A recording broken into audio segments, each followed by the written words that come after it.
this is my review of my King James Schuyler. Yes, I finally got one. These things are extremely expensive here. I bought this one second hand. It's a calfskin. It's actually, sorry about that light. It's a calfskin leather with your paste down inside. I think it is like edge line because you've got this edge here. I'm not 100% sure. But anyway, I mean, these paste downs, they last. They take a good hiding before they actually rip or anything. I mean, I've got my Cambridge here, and my Cambridge Concord, and I mean, this thing's softened up nicely. No, and it's yeah, no problems with this calfskin leather. Or the vinyl. It's not. It's the same sort of edging they've done on this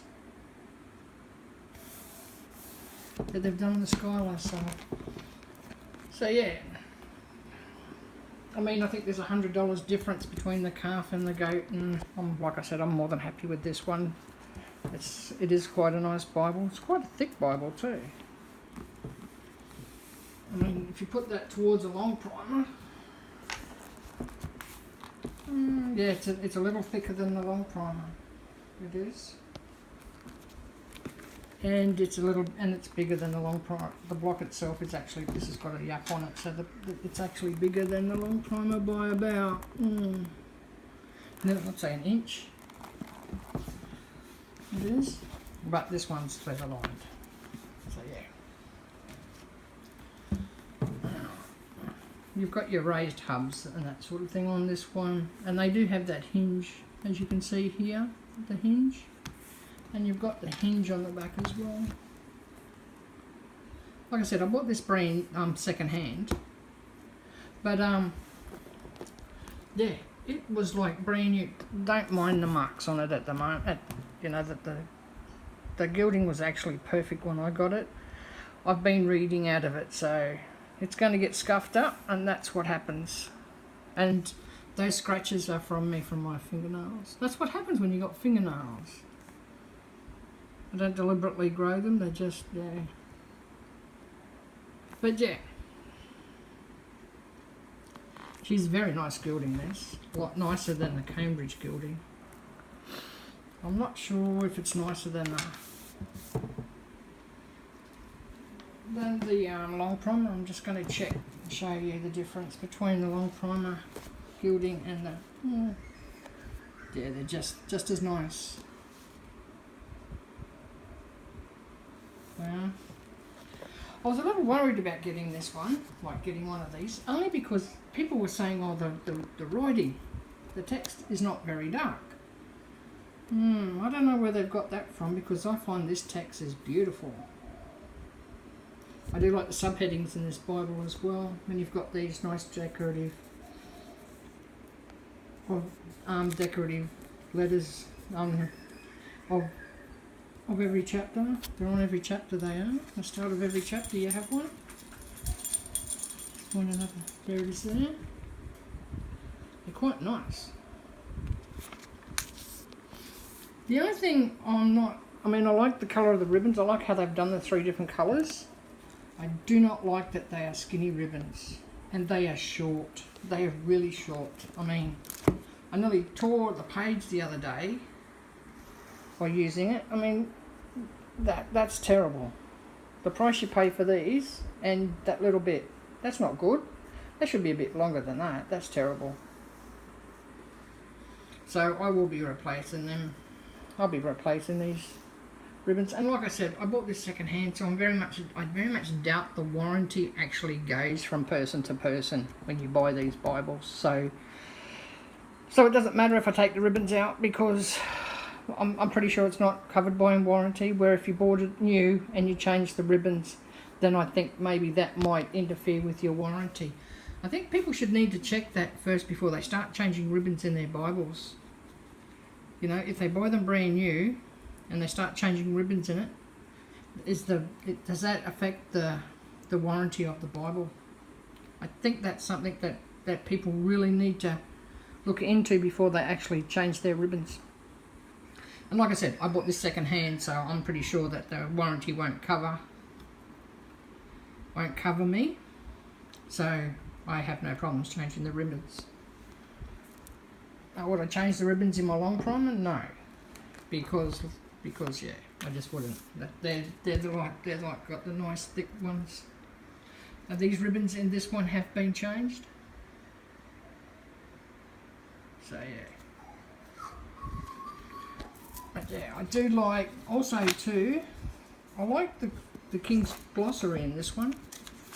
Normally when they do the King's Glossary in some of these, they're hopeless. They really are terrible. Now I've looked up a few words that I've found, you know, just find out what the meaning was. And they've actually been in the glossary, which I was quite surprised. So I'm quite impressed with this glossary. I mean, some of them shouldn't be in here, but, you know, you should know the meaning of them, but that's cool. Like I said, the ones I've looked for, I've been fine with. And I've also heard people complain about the concordance, how it's small text. Okay, it is small text, but, however, this might be a 6, but I'm pretty sure that's a 7. That is nice and bold, and it stands out from the rest. As you can see, the colour's different from the rest of it. So it's quite easy and quite usable, this concordance.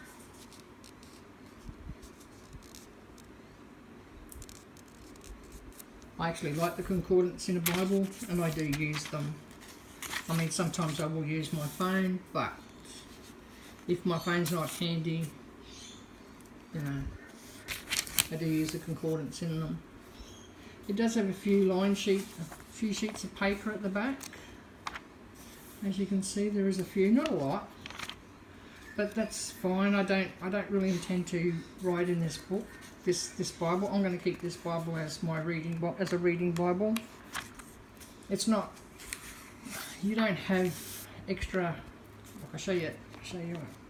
Just pick any spot, doesn't matter. You might have cross references, but there's no textual notes in the King James, none at all. So I wouldn't use this for a study Bible. I would actually just use this as a reading Bible, because I'm really enjoying reading out of this at night. It's quite nice and it's comfortable reading and everything. I'll go back to the maps. The maps are quite nice. I actually like the maps in this one. Sorry about this.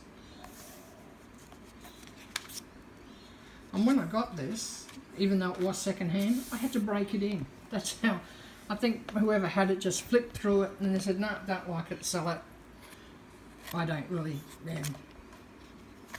I got it a lot cheaper than what you would buy it, so I was more than happy with this. Like I said, I do like the maps in this. Okay, they do go down into the gutter there, but you can see them. Spread it out a bit, you can see them. That's okay, you can see the stitching in there too, see? They are quite well made. And it is quite a heavy Bible.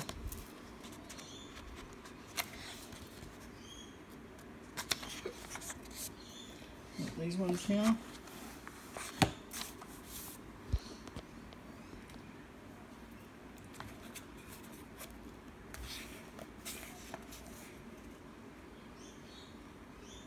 This is quite interesting too. And this one, I mean, it's not right in the gutter. I mean, they're not like the words are printed in the gutter and you can see, so. And I do like this, it's nice and clear. I've come across some Bibles where they'll have this information and they're so blurry you can't even read it. And this is nice and nicely printed. This would have to be the best one I've seen. I really like that.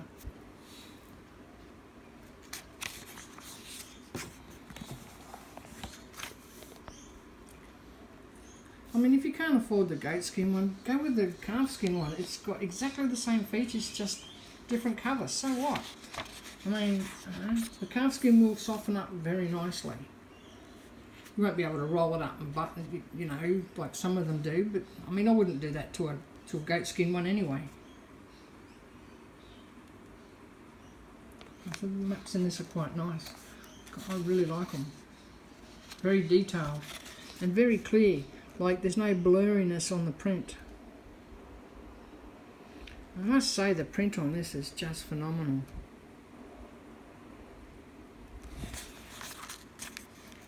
And then you've got your index to your maps. You've got some cardstock at the back, which you could also, you know, write some notes on if you chose to. But like I said, I don't plan on writing in this Bible. I plan to keep this as my reader. It is quite nice. The presentation page as well in this.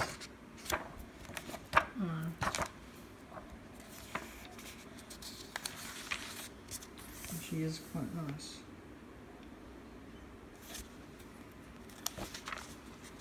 And you've got your information all here on the Bible itself. I got the fan overhead turned on because we're in a bit of a heat wave here at the moment. So hot the last couple of days, and looks like we're going to be copying this for the rest of the week.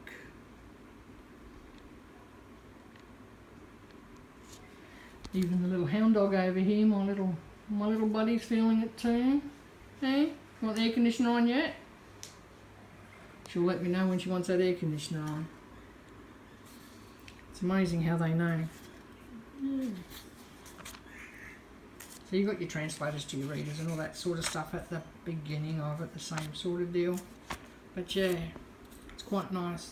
I do like the subheadings in this Bible as well. I do like the colour too, how you've got the 11. And then if you're looking for the cross-reference, if you're looking for, oh, it's only for that, so we'll go down here and have a look. 7-11. Oh, it doesn't look like there, oh yes there is, here we go. You've got your cross-reference here. You'll also find there'll be letters in the, yeah, see, we've got the, see the J up here? We've got them in the text.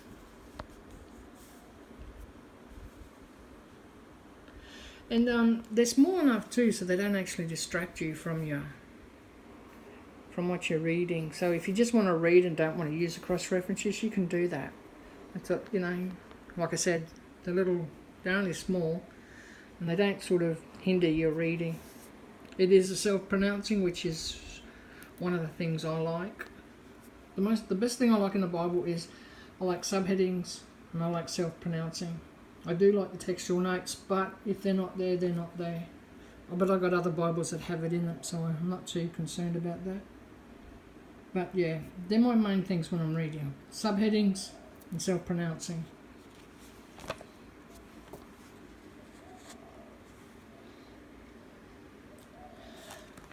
Well, that's my review of my brown Schuyler Canterbury King James Bible. And yeah, thanks for watching. Hope you like the review. Bye for now.